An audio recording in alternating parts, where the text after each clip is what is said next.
नमस्कार प्रेक्षकांनो, पारू पारू या मालिकेच्या आजच्या भागामध्ये आपल्याला असं पाहायला मिळणार आहे. तर आता आदित्य अहिल्याला सांगतो की प्रीतमचं दिशावर प्रेम नाही आहे. तेव्हा अहिल्या बोलते, काय मग कोणावर प्रेम आहे? पण आदित्य काहीच बोलायला तयार नसतो.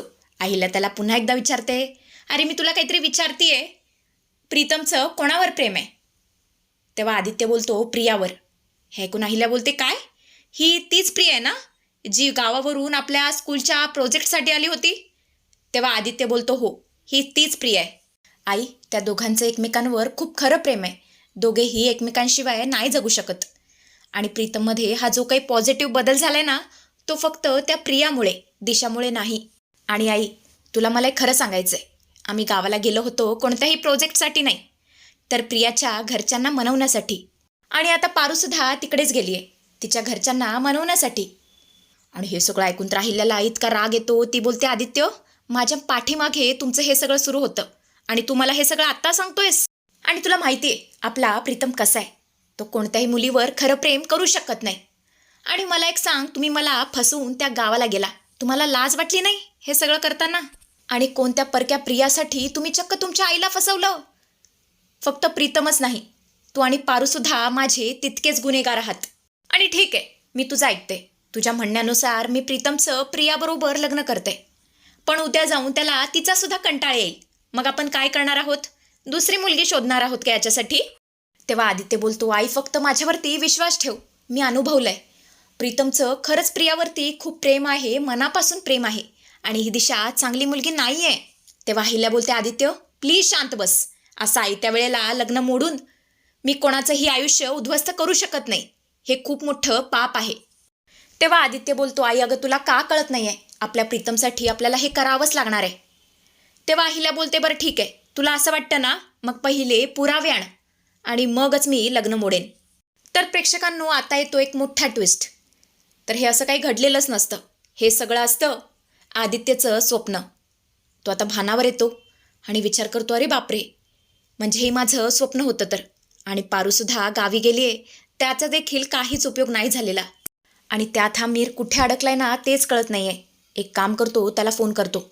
पण नाही, इथे नको, बाहेर जाऊन करतो. पण त्याचा फोन दुसराच कोणता तरी व्यक्ती उचलतो आणि बोलतो, सर, ज्याचा हा फोन आहे ना त्याचा क्रिटिकल ॲक्सिडेंट झालाय. आम्ही सगळेच त्याला दवाखान्यात घेऊन चाललोय. आणि हे सगळं ऐकून तर आदित्यला खूप मोठा शॉक बसतो. तो बोलतो, प्लीज मला सांगा, तुम्ही त्याला कोणत्या दवाखान्यात घेऊन चाललाय? मी येतो तिकडे. असं म्हणतच तो आता दवाखान्यासाठी निघतो. इकडे आता ही पारू गाडीतून घरी येत असते. ती म्हणत असते, देवा, काही एक करून हे प्रेम नाही हरलं पाहिजे. प्रीतम सर आणि दिशा मॅडमचं लग्न नाही झालं पाहिजे. आणि तेवढ्यातच तिला मारुतीचा फोन येतो. पारू फोन उचलते आणि बोलते, बोल की बा. पण खरं तर मारुतीने फोन केलेलाच नसतो. मारुतीच्या मोबाईलवरून गणीने फोन केलेला असतो. गणी बोलतो, तायडे, तू मला न सांगता कुठे निघून गेलीस ते काय मला माहीत नाही. पटशिरी घरी निघून ये. तू जर मला सांगून गेली असतीस तर मी काय तुझ्या मागे लागलो असतो? तेव्हा पारू बोलते, गणी बाळा, अरे टेन्शन घेऊ नकोस, मी येते. एक अर्ध्या तासात पोहोचते. मला एक सांग, लग्न लागलं का? तेव्हा गणी बोलतो, नाही अजून. सगळे विधी पूर्ण झालेत, आता फक्त लग्न लागायचं बाकी आहे. आणि तेवढ्यातच ड्रायव्हर जोराचा ब्रेक मारतो.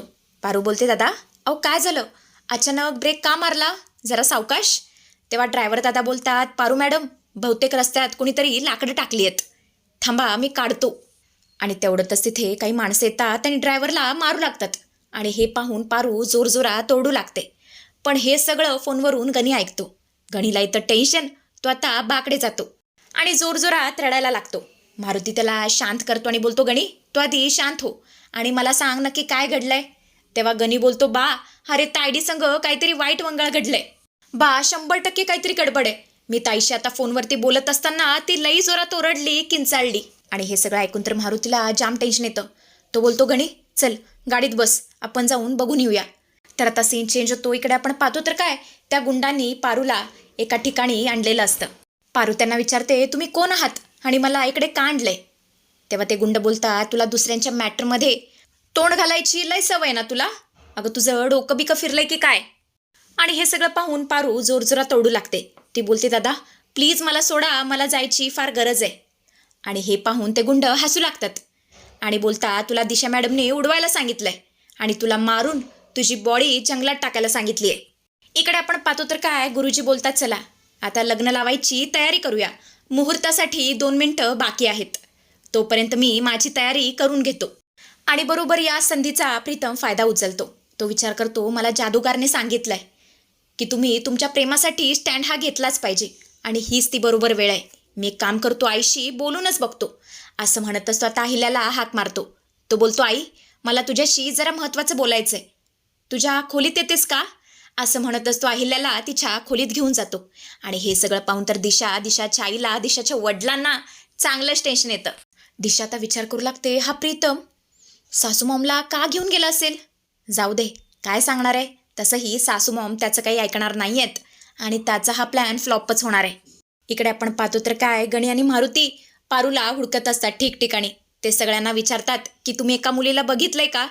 तिने परकर पोलका घातलाय लाल कलरचा. वडापावच्या दुकानात, परत मेडिकल स्टोअरमध्ये ते सगळीकडे विचारतात, पण कोणाला पारूबद्दल काहीच माहिती नसतं. आणि हे सगळं ऐकून तर मारुतीला काय करावं काहीच कळत नसतं. मारुती बोलतो, गणी एक काम कर, आदित्य बाबांना फोन कर. गणी आता पटकन आदित्यला फोन लावून देतो. मारुती बोलतो, आदित्य बाबा, अहो पारू सापडत नाहीये, पारूच्या बाबतीत काहीतरी चुकीचं घडतंय. आणि हे सगळं ऐकून तर आदित्यला जाम टेन्शनच येतं. तो बोलतो, मारुती मामा जे काही घडलंय ते मला स्पष्टाने नीट सांगा. तेव्हा मारुती बोलतो, थांबा मी गणीकडे देतो. तेव्हा त्या गणी घडलेला सगळा प्रकार आदित्यला सांगतो. हे ऐकून आदित्य बोलतो, मारुती मामा तुम्ही अजिबात टेन्शन घेऊ नका, मी त्या ठिकाणी पोहोचतो आणि पारूला हुडकतो. इकडे आपण पाहतो तर काय अहिल्या तिच्या खोलीत येते. प्रीतम ऑलरेडीच तिथे उभा असतो. तो बोलतो, आई मला हे लग्न नाही करायचं. तेव्हा प्रीतम बोलतो, आई मी खरं सांगतोय, ही दिशा चांगली मुलगी नाही आहे, ती फार वाईट मुलगी आहे. ती समोर वेगळंच वागते आणि मागे वेगळं वागते. तेव्हा अहिल्या बोलते, प्रीतम मी तुझं काहीच ऐकणार नाहीये, जा पटकन जाऊन लग्नाला उभा राहा. प्रीतम बोलतो, आई अगं तुला का कळत नाहीये, या लग्नामुळे मी सुखी नाही राहणार. तेव्हा अहिल्या बोलते, प्रीतम तुला एकदा सांगितलेलं कळत नाही, जाऊन पाटावरती उभा राहा. इकडे आपण पाहतो तर काय आदित्य त्या लोकेशनवरती पोहोचलेला असतो आणि पारूला शोधण्याचा प्रयत्न करत असतो. इकडे आपण पाहतो तर काय प्रीतम अहिल्याच्या समोर हात जोडतो आणि बोलतो, आई मला वाचव, मला नरक यातना नाही भोगायचेत. असं म्हणत असतो आता ढसाढसा रडू लागतो. आणि त्याला इतकं कळवळताना पाहून अहिल्याला सुद्धा फार वाईट वाटतं. ती बोलते, प्रीतम तू खरं खरं सांग, तुला हे लग्न करायचंय का?